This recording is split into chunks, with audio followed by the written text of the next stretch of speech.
The former president, Jacob Zumq, defying a constitutional court order this morning, saying he will not cooperate with the State Capture Commission. In a statement, Zumq says he's not afraid of being arrested, convicted or imprisoned.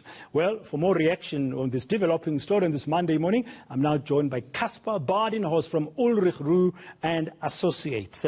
Caspar, good morning. I spoke to Edward Zumq, Mr. Jacob Zumq's son, a little bit earlier, just for a reaction from the family, and of course they are supportive of their father's action, in this case the former president, and saying, well, the next steps are up to the authorities. From a legal perspective, what should we expect next? How do we interpret this? The highest court of the land, the apex court of the land, has made a ruling.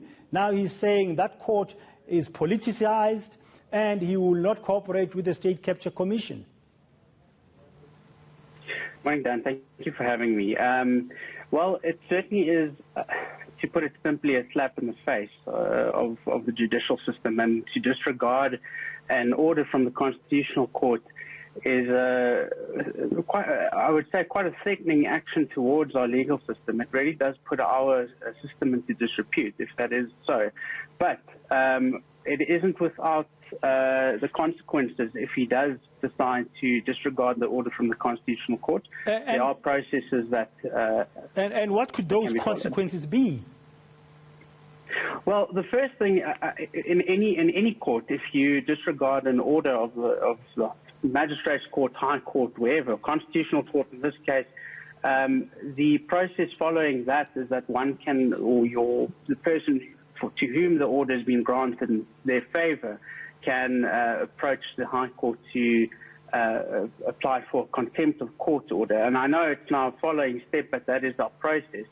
And Mr. Zumq can be found to be in contempt if he does, in fact, disregard the order.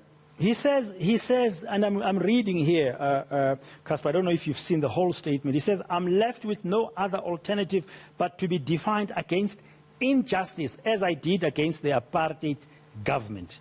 I mean, injustice? Well, I mean, that's the way he interprets it, but unfortunately, an order of the court is something that one needs to follow.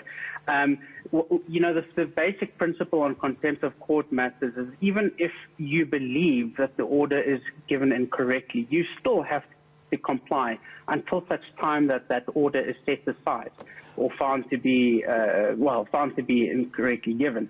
So until such time comes, you still have to obey that order.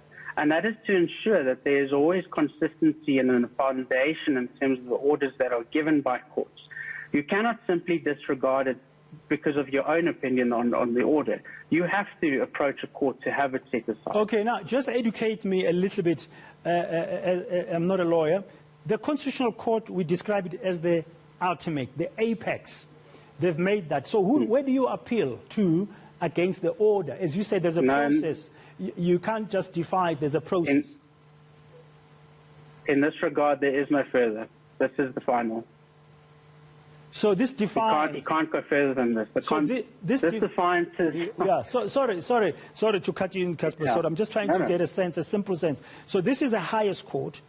He needs to comply. He says he's going to defy it. He's not going to cooperate with the State Capture Commission. And then he says he's not scared of being arrested, convicted, and sent to jail. So he's basically throwing down the gauntlet. Correct. I mean, he is. But there is no, as you correctly state, there is no further than this. He can't go further. He can't appeal to any other court. The Constitutional Court's orders are final and binding.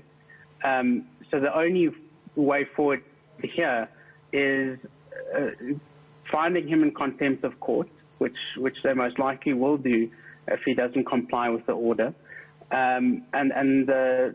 Well, I suppose, as he says, have been convicted and imprisoned. If that's the route he decides to take, that is most likely the route that will be followed. Okay, very briefly, before I let you go, Caspar. So the State Capture Commission now, after that court order, was expecting, of course, to carry on its work and set a date for Mr. Jacob Zumq to appear.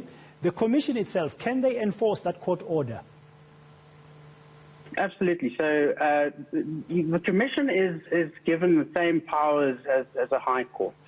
and that's in terms of the Commissions Act. So any summons that they issue is the equivalent of a summons that is given by a court. So they can certainly enforce that order. They are the beneficiary, if I could put it that way, of the order, and they will be able to approach, if they need to apply for contempt, they will need to approach a high court. But they can certainly enforce that order. Thank you very much. Casper Badenhorst from the Ulrich and Associates, Ulrich Associates legal team there.